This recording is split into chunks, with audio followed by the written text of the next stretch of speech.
What is going on, guys? It's Tdawgg. Welcome back to another This Week in Valorant, where I give you guys the lowdown of what's been going on in the Valorant scene. Um, so to jump right into it, I want to talk about VCT and the results that happened last week in the second open qualifier. We had 100 Thieves, Evil Geniuses, Ghost, and Sentinels qualing and making the main event. Um, I predicted 100 Thieves, Knights, Sentinels, and who else did I say that I'm forgetting about right now? Version 1, right. Version 1 had an early exit to complexity. That was definitely a upset, my opinion. I expected them to go a lot farther. I think Ghost kind of, showed that they're here to fucking play, and I respect that and I love that because, that team has been struggling with consistency. I know they've had a couple like real life problems, things like that. Um, but I'm happy to see them qual. The Knights fell short. They lost out to EG, and then they lost out to Ghost, not getting a map in like their elimination matches. So that's tough to see. But Sentinels also make it through with a crew. So with the main event, um, I really do think that this is the most stacked event that I have ever seen, including the land stages. Um, the amount of talent and how hard these games are going to be is like, I mean, this is going to be a bloodbath. Like, I am so excited to watch any one of these games. It's the same format, I believe, with how people make it out. 4 make it out of groups, 2 don't. Um, man, I don't know if I want to do my predictions right now because I feel like I haven't done enough and I might say some stuff that isn't totally accurate. So I think I'm going to hold back on my predictions. Maybe next week I'll drop my predictions or, sometime in one of my streams. But just right now, these are the 12 teams that are kind of repping NA. They're going to be in that main stage circuit, and I'm really excited to kind of see how those matches play out. And then I have right here a tweet from Purist about, who's playing who when. So this is kind of like, our schedule for that. Kind of like a month straight of matches, which is really, really, really dope. It's always nice to have matches going on. The Valorant viewership is up. Everybody's talking about it. And like I said, it's just going to be really entertaining to watch these teams, like duke it out just, head to head. Because there's been a lot of talk. There's a couple new faces, there's some old faces. And I'm really excited to see how it goes. So today we have Guard versus 100 Thieves and LG versus Sentinels, which is going to be 2 insane matchups. I'm also really excited for this XF versus Ghost match on Sunday or Saturday. But yeah, all throughout the weekend for the next 5 weeks, we're going to be having matches. So it's going to be pretty. It's going to be pretty dope. After VCT, we did have a little bit of kind of like, as it always happens. We had a couple tweets come out and stuff like that. So, in this tweet that Anderson posts, he basically explains how Nearest Airport is the best free agent team in the history of Valorant. It doesn't matter that he was on Kooky Koalas. He talks about their record. He talks about what they're going to do. He talks about what they plan to do. And if you weren't paying attention, again, Nearest Airport had a very early exit in the open qualifier. They actually didn't make it. They didn't even make it to this point. And that's actually something that I wanted to touch on is this game right here. So Rated Gaming was the team that beat Nearest Airport. And I, I don't know every single detail of this situation, but I'm going to talk about it briefly.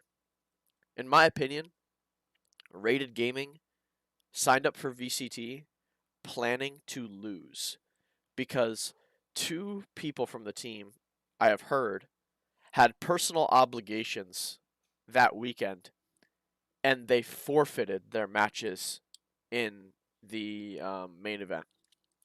They forfeited their matches.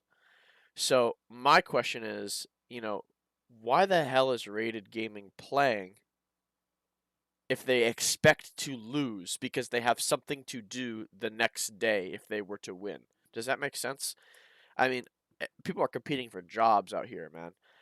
I'm not going to say anything, too detailed about this match, but I think that who should have won this match, especially on this first blood ratio, okay? I'm not really sure how Nearest Airport lost to this team, but they did. And they have the audacity to just forfeit the next day. I mean, in my opinion, that's completely unacceptable. Um, Again, I don't know the exact details of why they forfeited. I heard it was personal obligations, and they couldn't fit it into their schedule. They couldn't make it.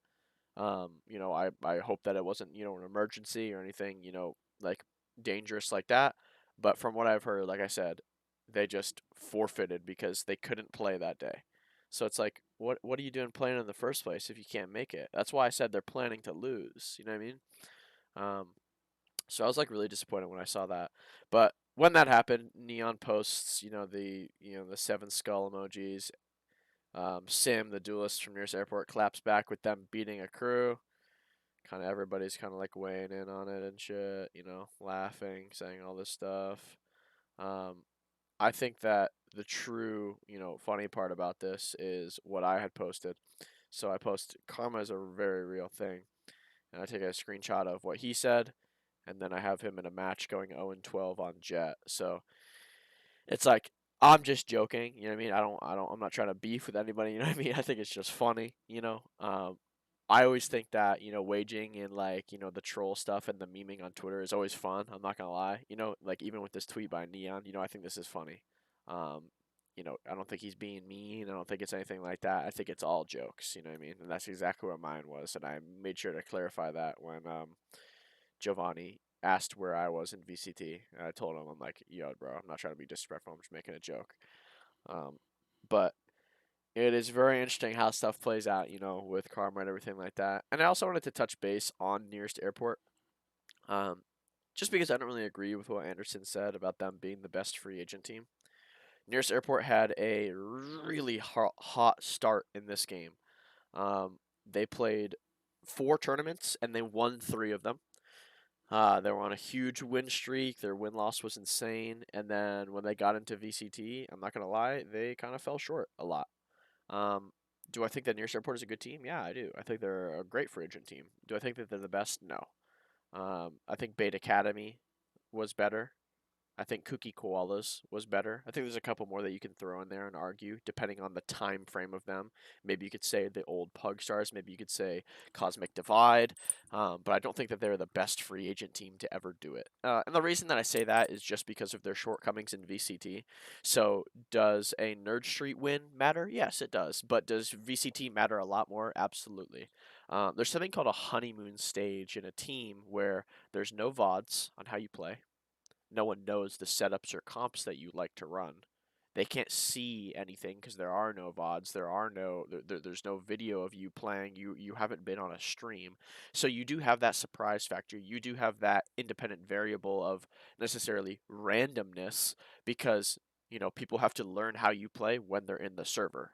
And usually when you're doing that, that's not a good thing for you, right? Because you want to be prepared going into a match on what you're going to expect. And again, when you have no VODs, nothing like that, no one knows who you are or how you play, it is not necessarily easy, but it is definitely favoring you rather than, your opponent. So, I saw some tweets about Nearest Airport disbanding as well. Um, that just happens, with time. When it comes to free agent teams, it's very, very, very rare that a team will get picked up nowadays. More often than not, it's just a player getting poached, which means that an org, only wants that player for that role, and they come try and play with them, and then the team usually kind of falls apart. But I wish the best for the Nearest Airport guys, and I just wanted to touch down on that. Another thing that I wanted to go into today is POW Valorant.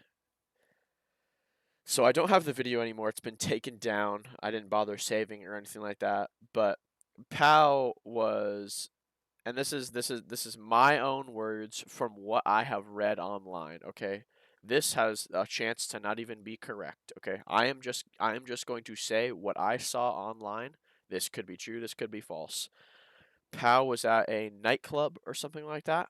Apparently a girl he was, I think, with or just talking to took his like vape and said that she wasn't going to give it back.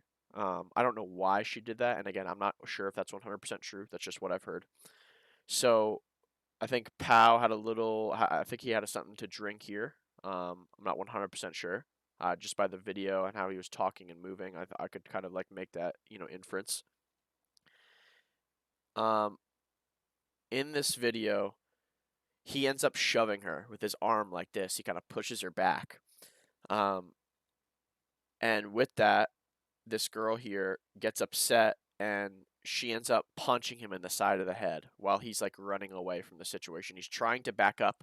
He pushes her a little bit and he's trying to back up. He's trying to get away from her and she chases him down and she punches him in the side of the head. And then he squares up. Um, which you can see here. I don't believe that he punched her, but I believe that he pushed her again and she fell. But as you can see here, it says, yes, I threw the first punch after he pushed and provoked me and my girl physically. So, this was recorded by another guy. Here's Pao sitting on the curb in handcuffs when the police were called. And then we have Pao getting jumped after he got into this altercation. He got jumped by like her friends or like that group. And he's kind of getting like held back and like pushed on the ground. So I've seen the video. I also have a couple sources that I'm not gonna like disclose name wise. That this is not the end of this little beef between Pao and this guy. Apparently the guy that jumped him used to be like one of his good friends and shit like that. I heard that there's some violence in talk. I heard that it might go beyond a fist fight, if you know what I'm trying to say. And again, that's all speculation. You know what I mean? I don't have any evidence of that. It's all just talk. It's all just stuff that I've heard. So Pao is going down a very bad spiral. He started off playing this game with connections from Counter-Strike. Then he kind of like was aggressively flirting with girls. He got exposed for that multiple times. And again, now he's out here, getting himself in more trouble. So I think that this is probably the end of Pao. I see that he's deactivated his Twitter for good reason. And I just hope that he, focuses on himself. I'm not. Yeah, it was just an ugly situation. Um, I think he was trying to defend himself, but at the same time, like we, you're not a judge, you're not a juror, and you're not a lawyer on Twitter, right? So like, we don't know what happened inside. This girl might have very good reason to, do that to him, right? I don't know. I don't know who's in the right. I don't know who's in the wrong. I can only make speculations off what I've heard and seen, right? But again, just not a good look. I've personally talked to Pao. I tried to give him some advice because I hate to see this type of stuff happen, and I don't want it to continue to happen. So I tried to give him some advice on what he should do, what he should be doing. But here he is. This seems to be a reoccurring issue. Um, but yeah, that's all I gotta say about Pao, man. It's just been it's been quite the show on social media. Um, for this week in Valorant, it was short, was pretty quiet. I know I've said that a couple times, but again, I'm just gonna cover what comes up. Sometimes it's gonna be quiet. Sometimes it's gonna be a little louder. This was a short one, but I appreciate you guys for tuning in. Thanks so much for all the love you guys have been showing on my videos and the subscribing. I really appreciate it. I don't have like the little like clickbait picture, but in my analytics it's saying that like a large amount of people who are viewing my videos aren't subscribed. So make sure you consider subscribing at least. You don't necessarily have to, but I do appreciate everybody who tuned in. Hope you have a good day. Tdawgg out. Deuces.